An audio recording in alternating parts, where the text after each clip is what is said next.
I'm Sarah Wilson and you're listening to the Roots and All podcast. I'm here to help you get growing. Join me as I explore everything plant related both indoors and out and provide the information you need to create your perfect green environment. Hello and welcome to this week's podcast. This episode is part one of a 4-part series featuring design experts from across the globe. And this episode features Thomas Rayner, Principal Designer at Phyto Studio in Virginia and co-author of the book Planting in a Post-Wild World. If you've listened to previous episodes of the podcast, you'll know I've never carried advertising or sponsorship, and you'll also probably have gathered that it's something I've always been sceptical of. I don't interview anyone whose work I don't believe has merit, and I've always said I wouldn't accept sponsorship or advertising or talk to or about anyone or anything that I don't believe in, and I'm really proud that I've stuck to that. Which is why I'm delighted to say that this Design Expert series is sponsored by the London College of Garden Design. If you're a regular listener, you will also know that I attended the London College of Garden Design myself in 2014, and I am always banging on about what a brilliant place it is to study if you're looking to get into garden design. In fact, I will say hand on heart, I think it's the best course for garden designers in the UK. This is something I've always said, both publicly and privately, and now I'm actually getting paid to say it, so I feel like I'm winning. If you'd like to find out more about the college, you can visit their website, which is www.lcgd.org.uk, and there will be links to the website and all their social media accounts in the show notes. And do stay tuned until the end of the interview, because Thomas is actually visiting the UK in January for a full-day planting masterclass, and this has been organised by Gillian Goodson and the London College of Garden Design. And I'll give you information at the end about where you can get tickets if you'd like to come along. And I'm going to be there, so if you come, it'd be really good to meet you. So back to Thomas and the interview. I started out by asking him about his views on our natural environment, particularly in our towns and cities. And I asked him how and why we should manage them going forwards. In your book, Planting in a Post-Wild World, you do take a pragmatic approach to our wild landscapes, and you seem to accept that we can't turn back the clock to any time in the past. Is that a fair summary? And what does that mean for gardeners and designers going forward? Yes, I think that is fair. A big emphasis in our book was really to address what in the United States is kind of a growing divide in the gardening world between those who are very passionate about native plants and kind of more traditional contemporary gardeners who are really more on the design end of the spectrum. And for us, we felt like it was a very unproductive debate. And I think what we really wanted to emphasize was getting away from this notion of this idea that we can turn the clock back. We just didn't feel like it was very pragmatic.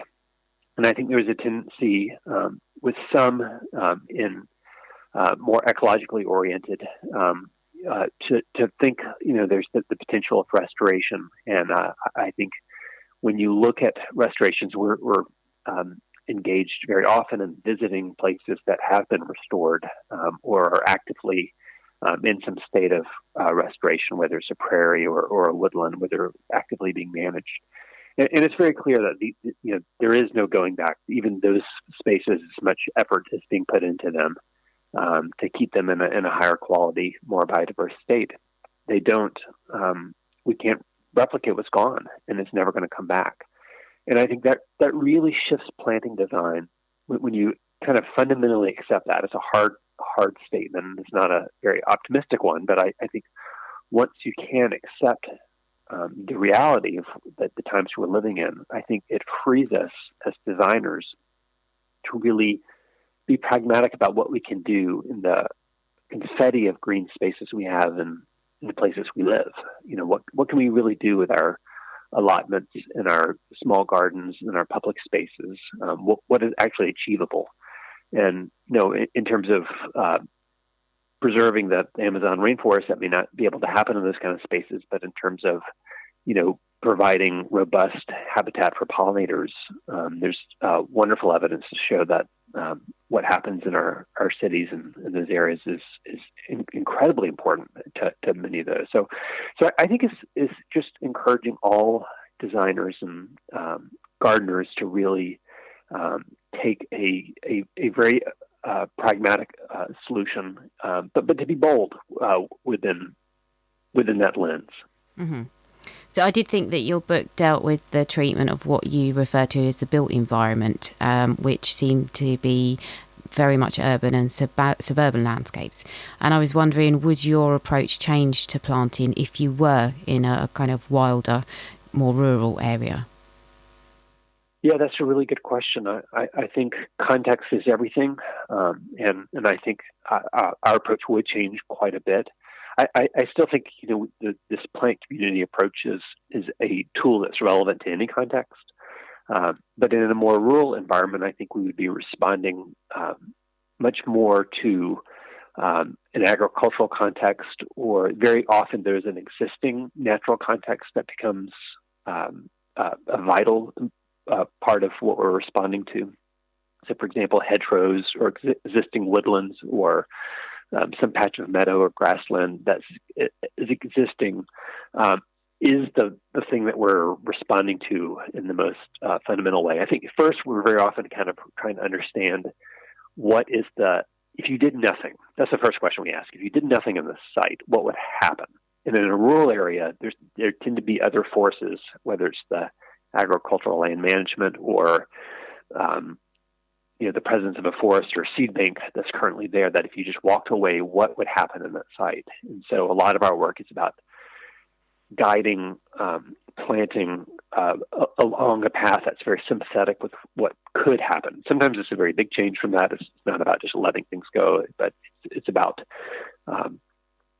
understanding the trajectory and working with it. I think the other big thing in a rural area that really changes is, in a rural area, you have land management is as important, if not more important, than design. And I think we're really interested and really keen on the idea of land management as really a design tool. And it's very different in urban. I mean, gardening and maintenance always matter no matter where you are, but kind of in a rural area, what you can do, little actions over time end up having a much bigger effect on a meadow or a woodland or something else than anything you can plant in a single shot, in one setting. So I think for us, it's really understanding adaptive management as a really robust tool that can change a site. I mean, we can really radically change a woodland or a meadow, hedgerow over time with much less cost, much less energy, much less capital investments of new plants by a much more iterative long-term approach. So I think that's where we're really excited with that. We have quite a few projects, estates that are in rural areas, and it's a much different toolkit. It's still the same plant community toolkit, but it's just a much different toolkit than we would happen in an urban site where you have a lot more control over the soil and design in those ways. Yeah. It's interesting because obviously you are a designer and you are brought in to design a space. But conceivably there are landscapes where you could actually say, well, this doesn't need any interruption. This will heal itself. This will, as you say, the seed bank will take over. This piece of land will, come to its own kind of natural conclusion. And sometimes I wonder if what we present people with in cities is and I think you describe it actually as a kind of there is a degree of artifice in it. If we present people that view of nature, in inverted commas, will they be less accepting of spaces that are wilder and are in transition if they come to read nature as a kind of a pumped up version of what it is and what it would be if it was left to its own devices? Is that a worry? For me, it's not a worry. I think one of the fundamental shifts I'm always interested in kind of putting out into the world is a shift away from understanding nature as something apart from humanity.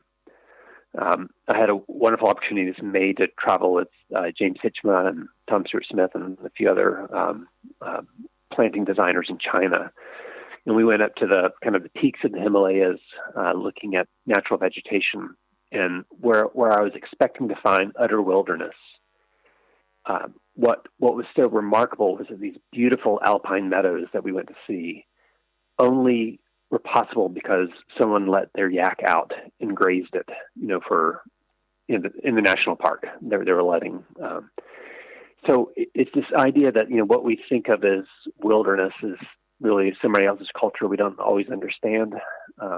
In the same way, I think there's always been, whether here in the United States with the Native Americans burning and allowing bison to graze things, there's always been the hand of man in landscapes, and very often for our benefit, but also for the benefit of biodiversity. And I think in many ways, part of the biodiversity crisis that's happening in America right now is people are not doing land management anymore. There's nobody's grazing the land anymore, and everything's reverting to forest, and not only forest, but just reverting to a kind of invasive dominated palette where invasive exotics are really totally taking over the native ecology here, because we're just totally stopping land management.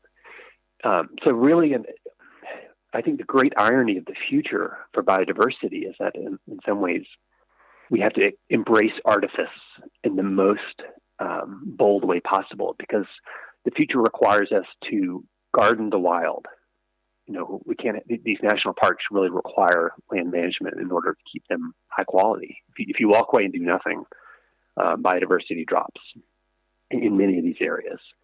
And then at the same time, so while we garden the wild, we have to wild our gardens. We have to get more biodiversity. We have to get more functionality in our small spaces. So the thing that's common in both, whether it's these are more wild spaces or our own gardens, is this idea of wilding and gardening. That they're both inherently there. We have to kind of embrace natural processes in a more robust way, but we can't. We have to embrace artifice as natural. And there's nothing, I think that dichotomy where nature and humanity is somehow seen as two ends of the spectrum is really, I think, part of the problem. And the more we kind of start embracing our role as stewards and as gardeners, even in huge national parks and reserves, the better the impact, the more responsibility we can start taking and really change things for the better. So part of the problem, I guess, there is, as you said, there's the invasives in the landscape, and some of those will have come in from the horticultural trade. How can we mitigate against that in the future if we don't have a crystal ball, and a lot of times we will be using species where we're not entirely sure of the impact were they to escape into the wild? How can designers particularly avoid that problem? Yeah, it's a really tough problem. We're working on landscapes now here in America. We're working 300 acres right now near an airport in the Mid-Atlantic, and every square inch of the site is dominated by some of the worst invasive species. Up and down the I-95 corridors. I've got a big north-south highway along the East Coast. Total invasive ecology, almost no biodiversity, monocultures of the most aggressive sluggish plants.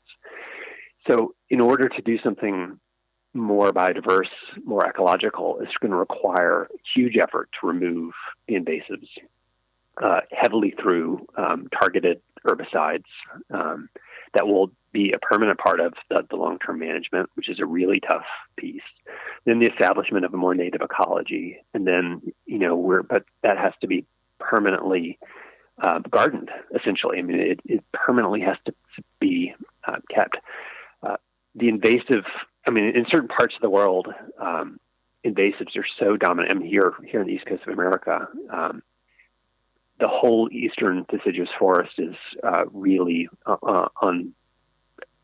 is tipping toward decline as invasives really take over the whole piece, and the native trees are so diseased. So, I mean, it really is, we have to understand, I think, as designers, how can we design within a context in which aggressive generalists are dominating all of our ecosystems. and how do we create more biodiversity in some of these? And so in some of the cases, in a lot of our projects, we're embracing more stressful habitats. Planting in gravel, planting in more stressful soils, so that we can get more biodiverse plantings and kind of exclude some of the more invasive species. Obviously, we don't introduce any new ones, but in some places like where we work here in the Mid-Atlantic, it's the danger of introducing new ones. I think is much less than just the fact that the ones that are here are so dominant over everything. So it really requires a very different, I think, lens and restoration and kind of a purist approach to native plants. I think don't offer a lot of tools in that kind of where we need triage. I mean, we're in the middle of the extinction crisis, and we need triage, and we just need tools that can work for scale and within the budgets that public agencies have. And once you start kind of focusing on it, solving that problem, cracking that nut, then I think you start getting beyond some of that idealistic thinking and the nostalgic thinking of some of the restoration school, and really start looking at what tools do we have that could really work in an area like this. Yeah, actually, that leapfrogs a little bit onto one of my later questions, which was, I think that a lot of your designs kind of rely on ongoing skilled maintenance, which has almost an artistic bent to it, and does involve a certain intuitive element and a very knowledgeable element up to it, because somebody needs to know how planting design is going to develop, going beyond the original design. So how do you ensure that happens once the design has been implemented, in view of the fact that there is possibly a skilled labour shortage, certainly in the UK, I think, and also budgetary constraints? How do you deal with that?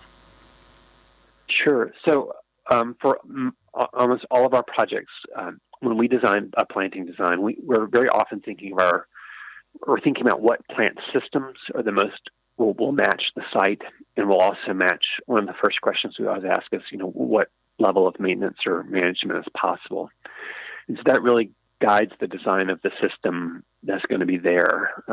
So in some places, for example, if there's going to be a diverse herbaceous mix, we would be careful not to put certain shrubs in the middle of that mix, because we would know the only way this public agency can maintain it is once a year to bring a big mower and mow it all down. Not hand pruning and selective. It's not a perennial border. It's these robust mixes that require that kind of response.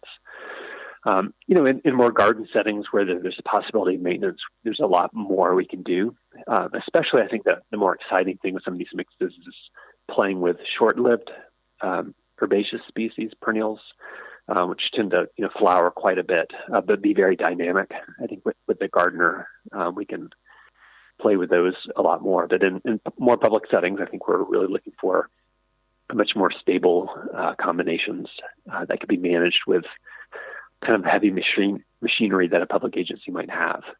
So it really is about matching the management strategy in the plant system to the site and the client. And I think when we do that, we can find the right fits. But even then, it's not. I mean, very often we're replacing lawn or turf or some type of system that requires much more maintenance with a planted system that requires much less.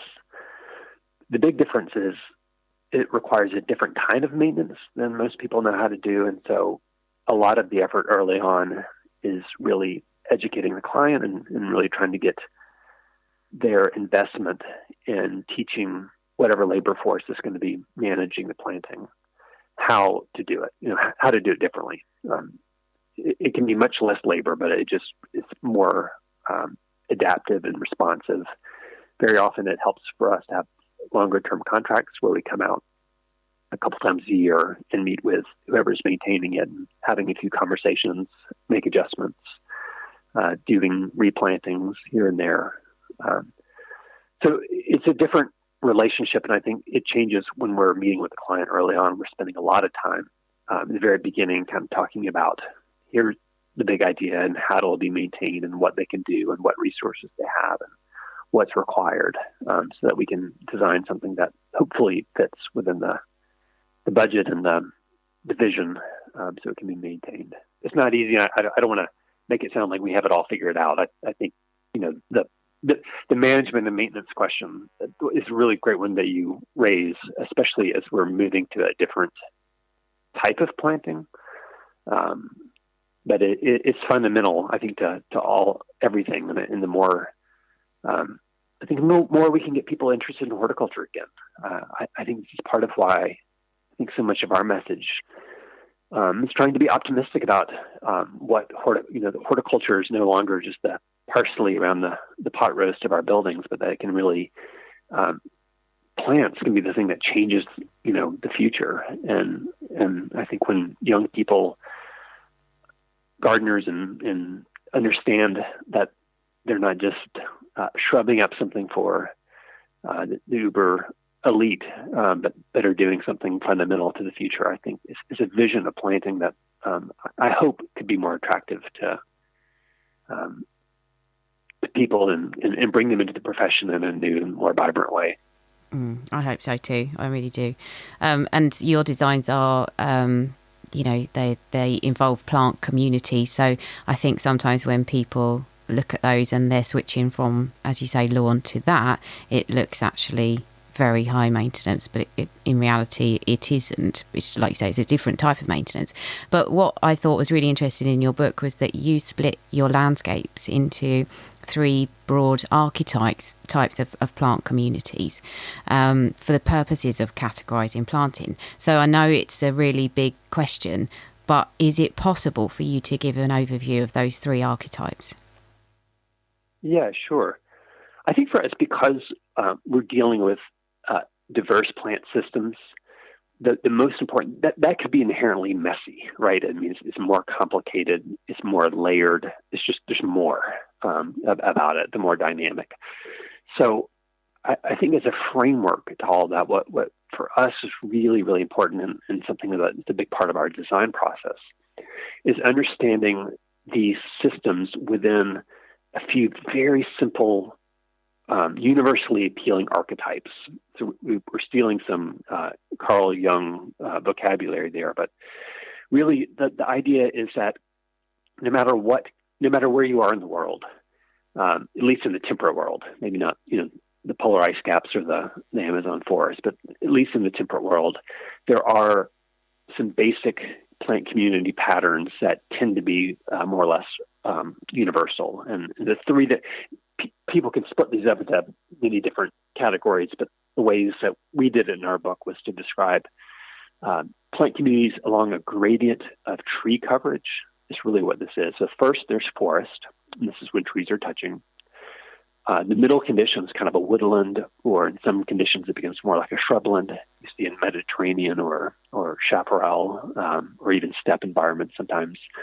So this is where there's a more savanna-like landscape. There might be trees in this landscape, but they're not touching. They're a little farther apart. And sometimes there's a heavy shrub presence, or in some of those plant communities, there's almost no shrubs, and it's just kind of a grassland type thing underneath it. So forest, woodland, shrubland, and then the last one was a grassland ecosystem. So things like the Eurasian steppe or the North American prairie, these drier habitats that tend not to support trees. So within all 3 of those categories have a huge different range of regional expressions and look very, very different. But in terms of their basic dynamics, they're very similar to how the plants within those systems work. And the other thing that was really appealing to us is that if you look at the best examples of any of those 3 archetypes, the patterns that the vegetation makes are very appealing. A forest, to think about, a beautiful ancient forest, big trees, spaced far apart. It tends not to be much of a shrub layer, just a really sparkling, expressive ground plane with lots of herbaceous plants on it. You have long views through it. It's a very appealing landscape. And the same thing with the savanna. Thinking about some of those trees, it's almost like a park-like landscape, or even grasslands. They all tend to be very legible landscapes, and it's there. As naturalism pulls away from each of these, kind of the purest expression of these three in terms of the patterns, that's when I find people react most negatively to naturalistic planting. When it loses its legibility, when it loses its form, when it loses that kind of relationship to some archetypal pattern. So for us, the archetypes are one, just a way of organizing the vegetation that gets away from the temptation to be too cosmopolitan with your plant list, to pull plants from all over the world and not for them really to be internally related. So if your plant list is based in an archetype, they tend to be plants that have grown together, or at least in a similar habitat. So that's one advantage that it does. But the big aesthetic advantage, we think, is that it drives a palette and drives spatial patterning in a way that reduces visual complexity. It makes for much more emotional, appealing landscapes. For us, especially in small landscapes, the more archetypal it looks, the more emotional and spiritual it can feel. So, we have an example of a little courtyard in New York City, a couple of courtyards. There's a couple of rooftop ones that have a little moment of grassland on the top of a skyscraper in New York. And then we have another example in the book of a little birch grove in the middle of the New York Times headquarters buildings. It's just a courtyard. It looks like a terrarium, essentially. But both of those examples, I think, have done a really good job of keeping all of the plantings within an archetype. The ones on the roof are grasslands, and the one in the interior courtyard is kind of a woodland archetype. And because, it's almost like a bonsai or pinging dish, because they really kept the reference so clean and pure, when you look at them, these little tiny spaces feel so expansive. They just kind of have soaring and lifting emotional quality that I think is the true power of naturalistic vegetation. It's different than bedding plants. It's different than highly artificial planting. It's when a combination can make you feel like walking through a meadow or hiking in a dark forest. I think that kind of emotional power that planting has is something that you really get when a planting has a strong echo of the archetype it comes from. Yeah, definitely. That I know exactly what you mean with that courtyard in the New York Times building. It is exactly just a distillation of a landscape that everybody knows, probably. Right. So I was going to ask you about the different layers of plants that make up a successful design, but actually I'm not, because I'm not going to give away all your secrets. People will just have to buy the book. What I really wanted to ask you was, I think my question is, what does the future of landscape design look like to you? Because it sounds as if you're witnessing a schism, emerging. And I wonder if you think that is the way we're going to go. Are we going to have two polar opposite schools of thought moving forward? I hope not. I hope for us, I think we're optimistic about the future. I think we feel like the future really requires both ends of the schism, at least here in America. It really requires the use of wonderful native plants. It really requires a knowledge of ecology and all the things that side of the schism has. But I think more than ever, it needs design. We need amazing artists who can take a knowledge of ecology and these amazing functional ecological plants that they're doing so much for pollinators and for the environment in which they are, and arrange them in ways that are appealing. I think that the work of Pete Aldoff, is just, as an example, is a person who is an artist, but I think an artist who really kind of understands plants in an emotional way. The fact that the High Line in New York City is the most visited site in all of New York, which is a fairly amazing thing to me, that a phony simulation of a meadow is something that more people want to see than anything else in New York, more than any building. That says something about what a world that is increasingly urbanized wants. And that planting, which is amazing for pollinators, that High Line planting there, is also amazing for humans.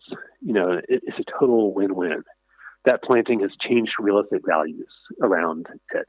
Horticulture has become the most exciting thing for people to see in New York. So when you see, now not everyone's peed out off, not everyone can do that, but when you see when you get it right, when you combine kind of ecology and artistry and frame it in a beautiful way, when you see what it can do, what it happens, that's when I think, the schism will find integration. And we just need more projects like that. We just need bigger scale ones. We need versions of the High Line that aren't so curated, that have more self-sustaining populations, that engage in bigger ecosystems. You need it all. The High Line's very curated, kind of museum-like quality planting. But it's just fabulous. And I think it's kind of raised the profile of what public planting can do, at least here in America. And I think there are wonderful examples all over the world. But parks where ecological horticulture are front and center are some of the most visited parks all over the world. People are spending more time in them. So while there's plenty of, I think, reasons to find, to be sad about schisms and in debates and horticultural world, there's also just, I think, an incredible, when the conditions are right, there's incredible hope that can happen. And we're very optimistic about that. Yes, there is lots to be optimistic about. Whichever way you think about design, there are big questions to be asked, and if they can't be conclusively answered, then certainly they need to be addressed sooner rather than later. I would love to see a panel discussion on this topic, maybe involving a few of the heavyweights of landscape architecture, design and ecology. That really would be a fascinating debate. If you would like to join Thomas for his planting masterclass that I mentioned at the beginning of the show, it's in London in January. You can simply Google LCGD Thomas Rayner or follow the link in the show notes through to Gillian Goodson's website where you can purchase your ticket. Or you can even email gillian@gilliangoodson.com. I'd like to say thank you very much to Thomas for taking part in the interview. It was a real pleasure to ask him questions about his unique and sympathetic approach to design. And thank you to the London College of Garden Design for sponsoring this series, and also to Gillian who put me in touch with Thomas.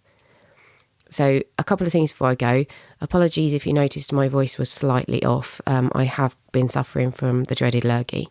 And if you haven't already seen on my social media channels, I actually did win the podcast of the year at the Garden Media Guild Awards for Roots and All. So I'm delighted with that. And I'd like to thank everybody who's been listening, and also all my guests, and whatever you do to support me in any way that you do, and you do a lot.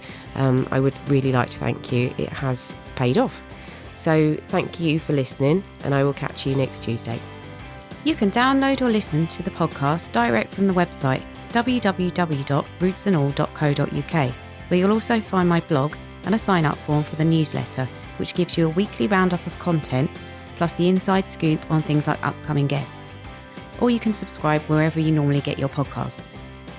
Email me with comments and feedback at podcast@rootsandall.co.uk. Follow me on Twitter, Roots and All, Facebook, Roots and All UK, and Instagram, Roots and All Pod. But please also check out my Patreon, where you can make a one-off donation or take out a monthly subscription to help support my work, because if you like what I do, please help me to continue doing it. Even if you make a one-off donation of £1, trust me, it all helps, and I will be immensely grateful. So please go to Patreon and search for Roots and All.